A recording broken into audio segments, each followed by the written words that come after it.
Hi everyone. In the last video, we saw how to use the transformers library and we specially focus on the pipeline modular function which can be used to perform a different task like sentiment analysis, text generation, name entity recognition and all, right?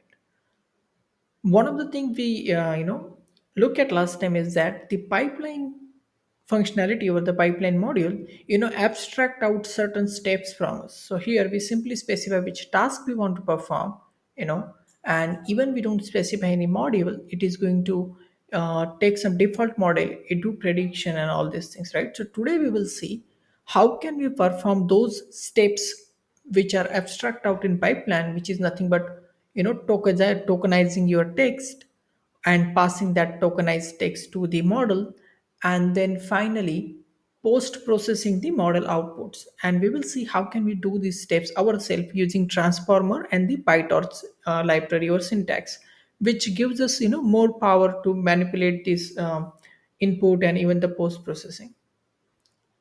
So let's do one thing. The first thing before even I touch to that point, I want to have some refresher on the transfer learning, because there are few things that will be useful for us to look at when we're going to use any transformer model inside the Pytorch. So the I just want to give a quick refresher the important thing. So in transfer learning, what happens, you train a model on a particular task. Let's on some data set you perform a model doing the task, and when that model gets trained, you use that same model to perform some other task. So you can think of you're transferring knowledge from one task to other task. Maybe let's say, yeah, think of like a computer vision, right? You have trained a image classification model on generic objects, let's say the table, chair, or any kind of objects, right?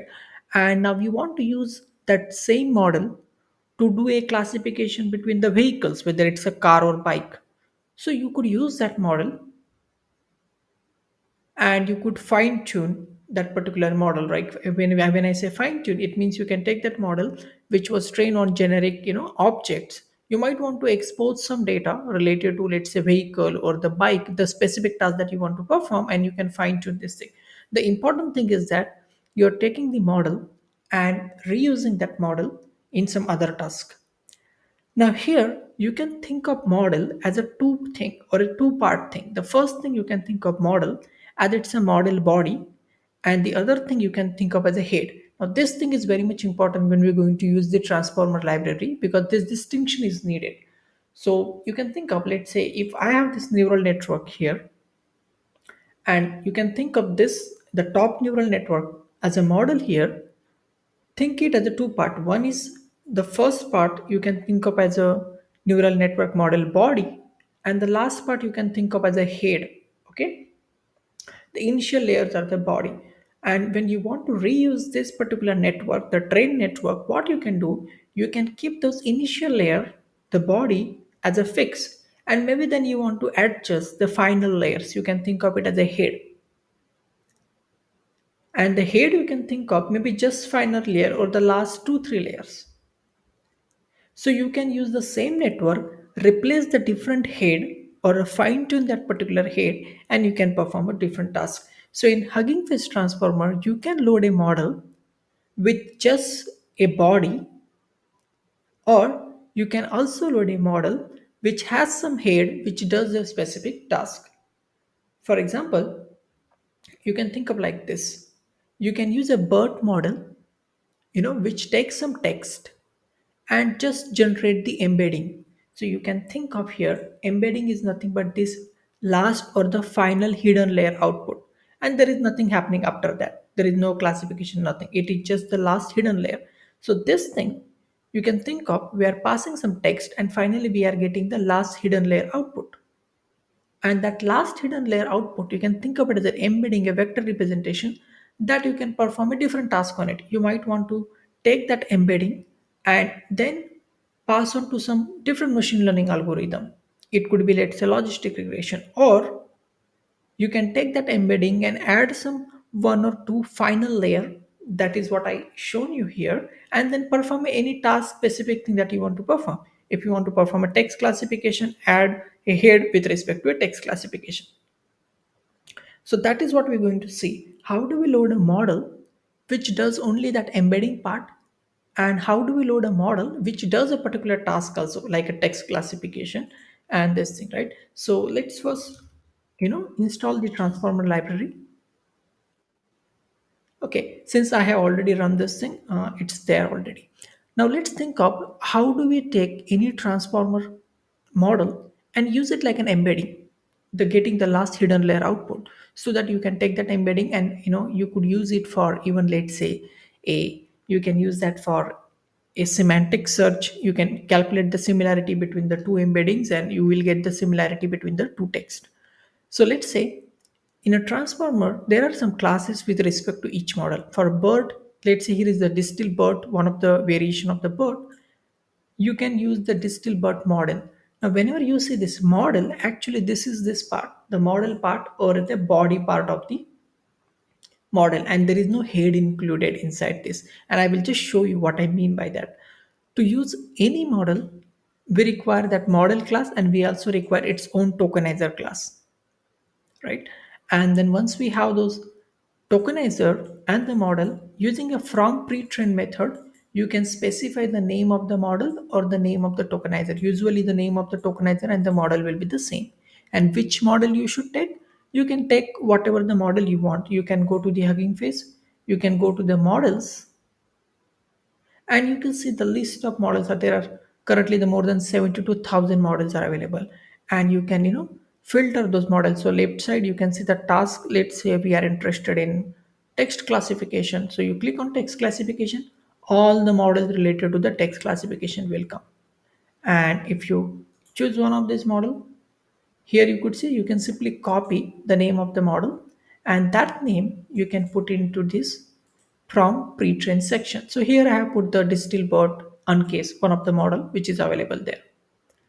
And you put that same thing for the tokenizer also and the for model also. And when you execute this thing, what will happen? This model get downloaded and stored here, and the tokenizer will also get downloaded. Now, let's say we want to pass some text to this particular model. So this is our some text that we want to pass.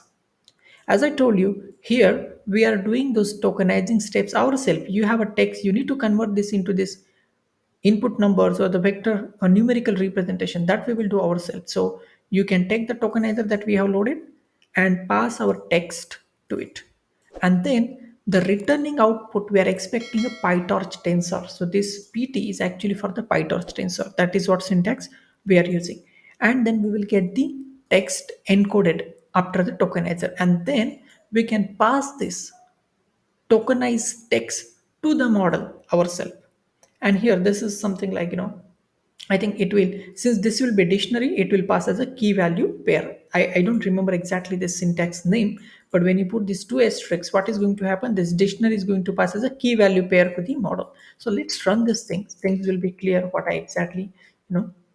So you could see the final output from the model is not some classification or anything. You can see the final output, we got some kind of a tensors here, some vector representation. Okay. And before we see what that, let me print out this model instance so that you see what exactly this model, it will print some information about the model. And that model is called distill BERT. You can see there are certain section in the model. This is an embedding section. This is the transformer architecture. There are some transformer block and all these things. The interesting thing, we want to see what is the last layer here in this model architecture. You see the final output layer has a 768 dimension vector, right? And this is what we call it.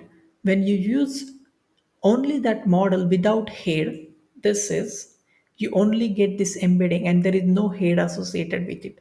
And that will be nothing but the final hidden layer output, 768 dimension. So in our case, we also got some, if you look at this output, it is actually the base model output, some particular class. And then that output has the last hidden state variable, and which is nothing but the tensor, which is this Pytorch tensor you can think of. So let's print the dimension of this output so that, so what we will do, the output dot last hidden state dot shape, we're going to print that thing. and you could see that it is a three-dimensional vector. Now let's understand what is this 1, 6, and 768 mean. So first of all, the 768 is actually the hidden layer output. But you will see we got such a six outputs. So there are six, seven, six, eight dimensional vector. What are these six? Actually, this six is nothing but the number of tokens we have in our text. For each token, it has generated that 768 dimensional vector. So you can think of the embedding that we are getting is actually the word level or the token level embedding that we got. For each token in the final layer, we got embedding. If you want to know, do we really have those six tokens? Let's print. Okay, let's print this encoded input, which is tokenizers input, and let's see what it is. You could see the tokenizer converted our text into this dictionary, which has a key called input IDs, and there is attention mask. And then you could see the input IDs is our number of token, and if you count them, there are six tokens. That is the reason you got this six number here. You can also go and read more about the BERT architecture, but this is what I wanted to tell you. When you use a model without head, the final layer output is actually that hidden layer output, and it actually get generated for each token. This is the thing. Now you might think this will be difficult to remember each model class, right? So you can go here and take the particular model that you want. You simply copy it from here, that particular name. But remembering each model class, each tokenizer class will be a very hectic thing, right? So that is the reason the Hugging Face has the auto model classes or the auto classes, where you don't need to remember the each class or the tokenizer class. You simply know what model you want to use. So instead of using any particular tokenizer, you simply call it auto tokenizer and the auto model, and they behave the same way. They also have this from pre-trained method where you specify which model you want to load and which tokenizer you want to load, that you're going to get from that model hub, and all steps remain the same, and you can simply run it and it will do the same thing. So most of the time you will be using these auto classes and not those specific classes.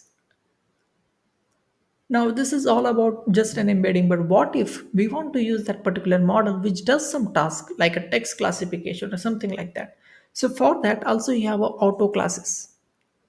You have a class instead of auto model, you have now class called auto model for a sequence classification. You might have another class there, auto model for the token classification. So this particular what I am using is for the sequence classification, which is nothing but our text classification. So let's use a text classification model. So we can find out any text classification model. So you can go here, let's say you come here, you go to the models section, and again let's filter out the text classification model, and you see there are a lot of different models that are available. Okay, so I choose this particular model which has been fine-tuned for the sentiment on the Twitter sentiment data, which is some Roberta version. If you can click on that model, this is something called the model card. You can test that model output here itself, and you can read more about you can read about what labels it has. You can read about what data set it use, any reference paper is there, and even how to use that particular model, what we're going to see. All these informations are here. So we could simply copy this name, classification model, and then let's run this thing, and then we will see how does this model instance looks like compared to what we had earlier, right? So let's go to the last, because that is what that we want to check, the last layer of that particular model. Now if you see, after this transformer block there is some extra block here, which is this head component that what we said. It is the classification head that we got here, which is nothing but this last couple of one or two three layers, or in this particular image this is the head that we're going to put, or here you can think of it as the same thing. So you can see what is this head. So this head is going to receive this last hidden layer output 768 dimension, and then it is going to have one more linear layer in 768 dimensional linear layer, then some dropout layer, and then finally you have a final output layer which take this 768 dimensional vector and output into the three dimensional. Why? Because you just saw there are three classes, right? So that is the thing. That's why you have there three classes. That is what I wanted to show you, how the model body differs from this particular head, and it will have a different configuration with respect to a different task. Now let's do one thing. Let's pass our input through this particular model which has a head classification head. So definitely we should get some three outputs for each class. So let's run this thing. Okay, now see what happened.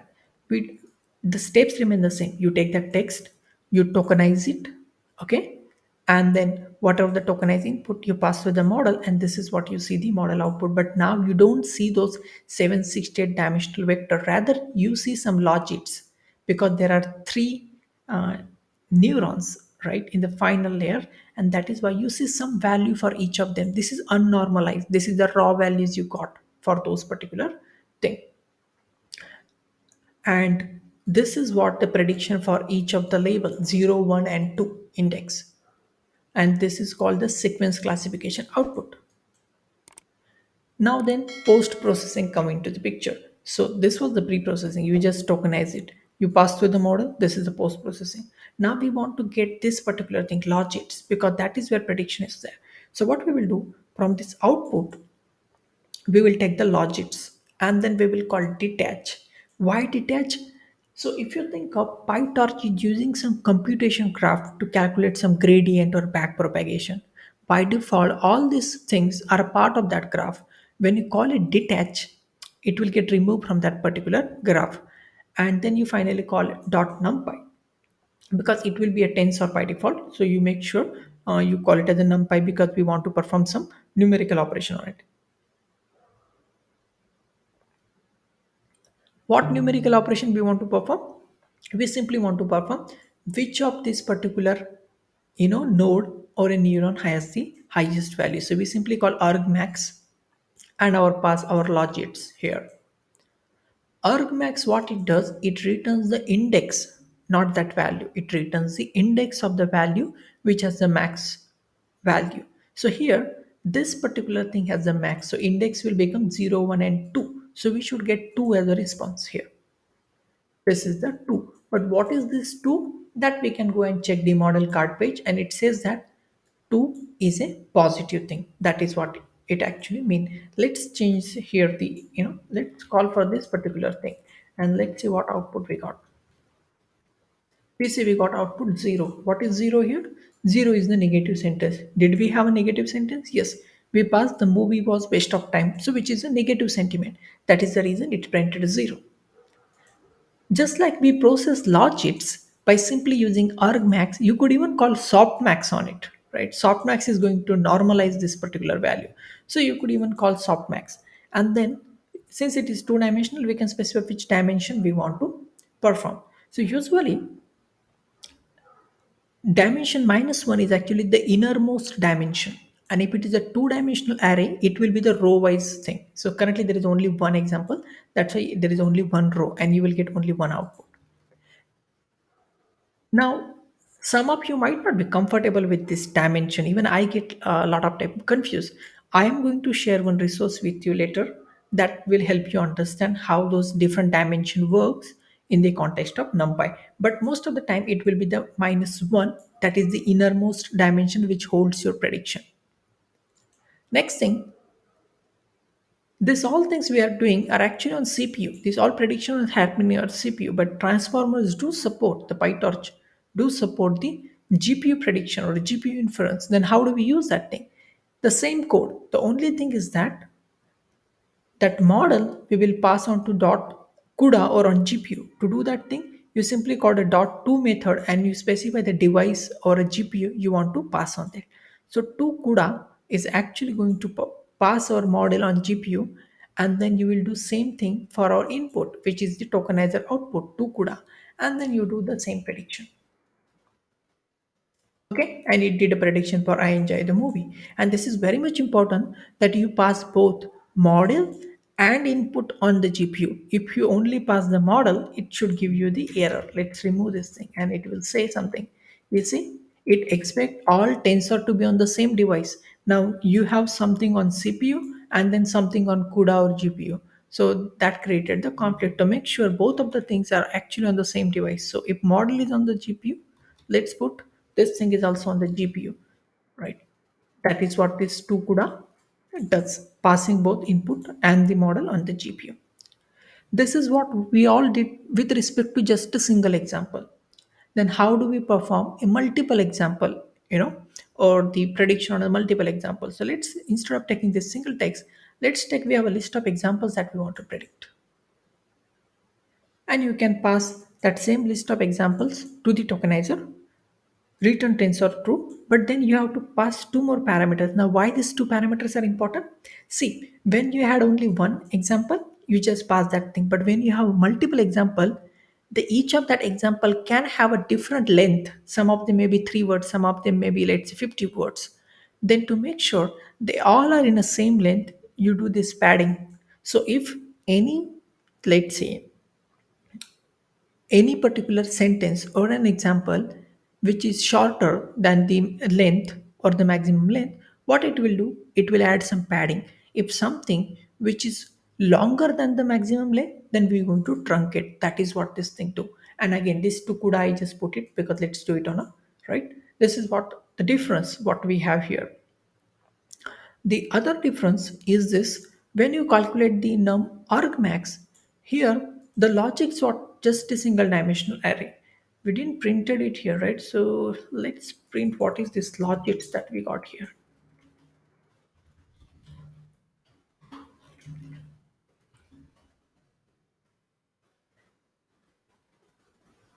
Where it is, I think it is still a two-dimensional thing. When we don't pass anything, I think it just take the argmax, which is the -1, the innermost axis what it took.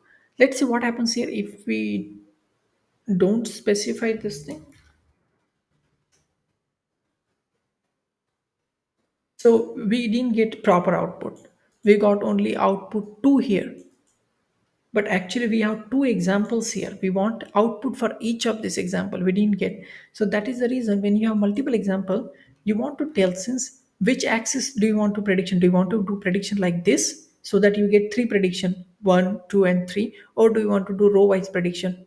So this is one example, this is one example, because this is a prediction for one example. So you want to apply that argmax on row level here, right? That is what that thing going to do, -1, which is going to apply this innermost this thing. So let me run this thing. And now you see we got a 2 output. So for the first example, we got output as a 2, which is actually the positive.